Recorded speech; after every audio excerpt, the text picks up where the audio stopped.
The Supreme Court rules that cops do not need a warrant to search your home. In another devastating blow to our freedoms, the Supreme Court ruled Tuesday that police do not need a warrant to search your property as long as two occupants disagree about allowing an officer to enter. The resident who refused access is then arrested. Police may enter the residence.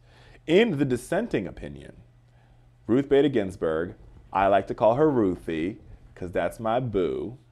God rest her husband, Marty Ginsburg. Got a chance to work with Professor Marty Ginsburg. People really don't talk about Marty or Professor Ginsburg, but he was an amazing man, and God rest his soul.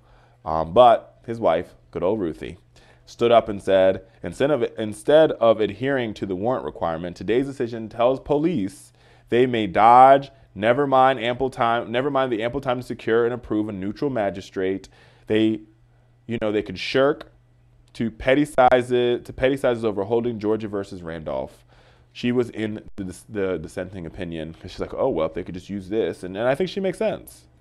And, to some extent, I think that there should be a warrant. This is one of those things where, once again, the courts have intruded on people's right to privacy. The majority was led by Samuel Alito, no surprise here. And he said police need not take the time to get a magistrate approval before entering a home in such cases. But, the decision is an erosion on our protection against warrantless home searches. And that's what Ruth Bader Ginsburg said. And this is the problem with these conservative folks, right? Here's a problem here with some of them. They believe in the Constitution, but yet they're the first ones to pass the Patriot Act. And they have people like Sam Alito, who's there like Jesus on the courts, right? Right next to, what's the name of that other one there? Scalia. But they believe that they can intrude on your rights and the police can just walk up in your house without a warrant.